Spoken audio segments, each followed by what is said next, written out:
ಓಂ ನಮೋ ದುರ್ಗಾಯೇ ನಮಃ. ಓಂ ಶ್ರೀ ಕಾಲಭೈರವಾಯ ನಮಃ.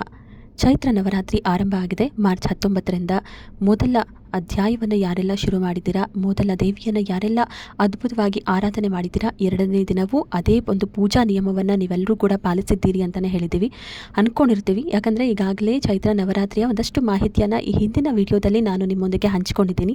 ಇವತ್ತಿನ ಒಂದು ವಿಡಿಯೋದಲ್ಲಿ ಚೈತ್ರ ನವರಾತ್ರಿಯಂದು ಯಾವೆಲ್ಲ ಕೆಲಸವನ್ನು ಮಾಡಬಾರ್ದು, ಯಾವ ರೀತಿ ದೇವಿ ಕೋಪಕ್ಕೆ ತುತ್ತಾಗಬಾರದು, ಮನೆಯಲ್ಲಿ ಯಾವ ಒಂದು ವಿಚಾರ ಮತ್ತು ಆಚಾರವನ್ನು ಪಾಲಿಸ್ತಾ ಹೋಗಬೇಕು, ಏನನ್ನು ಮಾಡಬಾರ್ದು, ಯಾವುದನ್ನು ಅವಾಯ್ಡ್ ಮಾಡಬೇಕು ಅನ್ನುವಂತಹ ವಿಚಾರದ ಬಗ್ಗೆ ನಾನು ಮಾಹಿತಿಯನ್ನು ಕೊಡ್ತಾ ಹೋಗ್ತೀನಿ. ಮೊದಲನೇದಾಗಿ ಚೈತ್ರ ನವರಾತ್ರಿಯಲ್ಲಿ ಶಿಸ್ತಾಗಿ ಆಹಾರ ಪದ್ಧತಿಯನ್ನು ನಾವು ಪಾಲಿಸಬೇಕಾಗುತ್ತೆ. ಮಾಂಸಾಹಾರವನ್ನು ತ್ಯಜಿಸಬೇಕುವಂತಹ ಪರಿಸ್ಥಿತಿ ಈ ಒಂದು ಸಂದರ್ಭದಲ್ಲಿ ಖಂಡಿತವಾಗ್ಲೂ ತಂದುಕೋಬೇಕು. ಯಾಕಂತ ಹೇಳಿದ್ರೆ ಮನೆಯಲ್ಲೂ ಕೂಡ ಮಾಂಸಾಹಾರ ಸೇವನೆಯನ್ನು ಮಾಡಬಾರ್ದು. ಪಾರಾಯಣ ಅನ್ನುವಂಥದ್ದು 700 ಶ್ಲೋಕಗಳಿಂದ ಇರುವಂಥದ್ದಾಗಿರೋದ್ರಿಂದ ಆ ಒಂದು ಪಾವಿತ್ರತೆಗೆ ಯಾವುದೇ ರೀತಿಯಲ್ಲಿ ಮಾಂಸಾಹಾರದ ಮೂಲಕ ಭಂಗವನ್ನು ತರೋದಕ್ಕೆ ಹೋಗಬಾರದು. ಇನ್ನು ಕಳಸ ಪ್ರತಿಷ್ಠಾಪನೆ ಆದಾಗಿಂದ ಅದು ತೆಗೆಯೋವರೆಗೂ ಕೂಡ ಮಾಂಸಾಹಾರವನ್ನು ಸೇವಿಸೋದಾಗಲಿ ಮಾಂಸಾಹಾರವನ್ನು ಮಾಡೋದಾಗಲಿ ನಾವು ನಿಶ್ಚಿತವನ್ನು ಹೇರ್ಕೊಬೇಕು.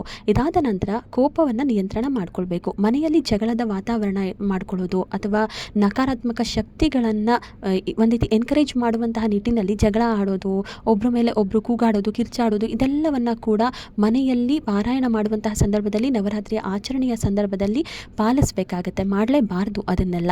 ಈ ಜೊತೆಗೆ ಬೇರೆಯವರನ್ನು ನೋಡಿ ಹೊಟ್ಟೆ ಹುರಿದುಕೊಳ್ಳೋದಾಗಿರೋದು ಅಥವಾ ಬೇರೆಯವರ ಬಗ್ಗೆ ಕೆಟ್ಟದಾಗಿ ಮಾತನಾಡುವಂಥದ್ದು, ಇದೆಲ್ಲವನ್ನು ಕೂಡ ನಾವು ಈ ಸಂದರ್ಭದಲ್ಲಿ ಕಡಿಮೆ ಮಾಡಬೇಕು. ಇನ್ನು ಬೆಳ್ಳುಳ್ಳಿ ಹಾಗೆ ಈರುಳ್ಳಿಯನ್ನು ಸಾತ್ವಿಕ ಆಹಾರದಲ್ಲಿ ಬಳಸೋದನ್ನು ಶಿಸ್ತಾಗಿ ಕಡಿಮೆ ಮಾಡಲೇಬೇಕು. ಉಗುರು ಕಚ್ಚೋದು ಅಥವಾ ಒಂದು ರೀತಿ ಹೇರ್ ಕಟ್ ಮಾಡಿಸೋದು ನವರಾತ್ರಿಯ ಸಮಯದಲ್ಲಿ ಮಾಡೋದಕ್ಕೆ ಹೋಗಬಾರ್ದು. ಇದಿಷ್ಟೇ ಅಲ್ಲ, ಮತ್ತೊಂದು ಮುಖ್ಯವಾದ ವಿಚಾರ ಅಂತ ಹೇಳಿದರೆ ಬ್ರಹ್ಮಚರ್ಯವನ್ನು ಪಾಲಿಸೋದು.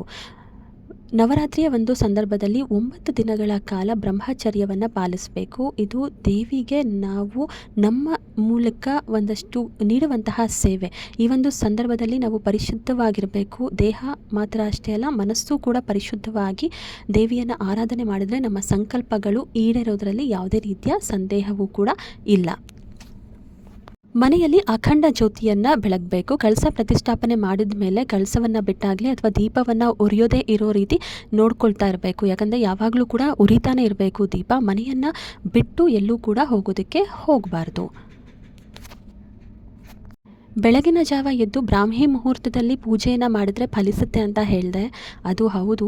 ಈ ಜೊತೆಗೆ ಬೆಳಗ್ಗೆ ನಾನೇನು ಬೇಗ ಎದ್ಬಿಟ್ಟಿದ್ದೀನಿ, ಮಧ್ಯಾಹ್ನ ಸ್ವಲ್ಪ ಹೊತ್ತು ರೆಸ್ಟ್ ಮಾಡ್ಬೋದು, ವಿಶ್ರಾಂತಿ ಪಡ್ಕೊಳ್ಬಹುದು ಅಂತ ಗಂಟೆಗಟ್ಟಲೆ ನಿದ್ದೆ ಮಾಡೋದನ್ನು ನವರಾತ್ರಿಯ ಸಂದರ್ಭದಲ್ಲಿ ಅವಾಯ್ಡ್ ಮಾಡಬೇಕು. ಯಾಕಪ್ಪ ಅಂತ ಹೇಳಿದ್ರೆ ವ್ರತವನ್ನು ಮಾಡಿ ಯಾರೂ ಕೂಡ ಮತ್ತೆ ನಿದ್ರಾವಸ್ಥೆಗೆ ಜಾರೋದ್ರಿಂದ ನಾವು ಮಾಡಿದಂತಹ ಪೂಜೆ ಫಲವನ್ನು ಕೊಡೋದಿಲ್ಲ. ಈ ಒಂದು ಸಂದರ್ಭದಲ್ಲಿ ನಿದ್ರೆ ಮಾಡೋದನ್ನು ಸ್ವಲ್ಪ ಅವಾಯ್ಡ್ ಮಾಡಿ. ಅಂದರೆ ಹೆಲ್ತ್ ಇಶ್ಯೂ ಇತ್ತು ಅಂತ ಅನ್ನೋರು ಈ ಒಂದು ಸಂದರ್ಭದಲ್ಲಿ ನಿದ್ರೆ ಮಾಡಿದ್ರೂ ಪರವಾಗಿಲ್ಲ, ಆದರೆ ಆರೋಗ್ಯವಾಗಿರೋರು ನಿದ್ರೆ ಮಾಡೋದನ್ನು ಅವಾಯ್ಡ್ ಮಾಡಿ.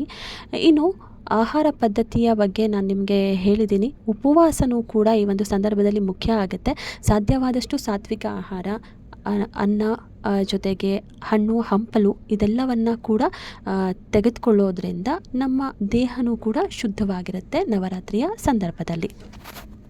ಒಟ್ಟಾರೆ ಹೇಳೋದಾದರೆ ಚೈತ್ರ ನವರಾತ್ರಿ ನವದುರ್ಗೆಯರ ಆರಾಧನೆ ಈ ಒಂದು ಸಂದರ್ಭದಲ್ಲಿ ನಮ್ಮ ಸಂಕಲ್ಪಗಳೆಲ್ಲವೂ ಕೂಡ ಈಡೇರೋದಕ್ಕೆ ಅದ್ಭುತವಾದ ಸಮಯ.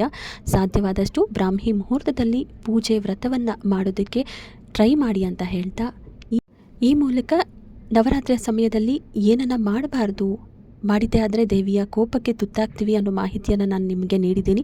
ಮತ್ತಷ್ಟು ಕಂಟೆಂಟ್ಗಳ ಮೂಲಕ ನಿಮ್ಮ ಮುಂದೆ ನಾನು ಬರ್ತೀನಿ. ನಮ್ಮ ಚಾನಲ್ನ ಗ್ರಹಗತಿ ಯೂಟ್ಯೂಬ್ ಚಾನಲ್ನ ನೀವು ಇದುವರೆಗೂ ಲೈಕ್ ಮಾಡಿಲ್ಲ ಅಂತ ಹೇಳಿದರೆ ಲೈಕ್ ಮಾಡಿ, ಕಮೆಂಟ್ ಮಾಡಿ, ಹಾಗೆ ಸಬ್ಸ್ಕ್ರೈಬ್ ಮಾಡಿ. ನೀವು ಯಾವ ರೀತಿಯ ಸಂಕಲ್ಪವನ್ನು ಈ ನವರಾತ್ರಿಯಲ್ಲಿ ಮಾಡ್ಕೊಂಡಿದ್ದೀರಾ ಅನ್ನೋದನ್ನು ಕಮೆಂಟ್ ಮೂಲಕ ತಿಳಿಸಿ.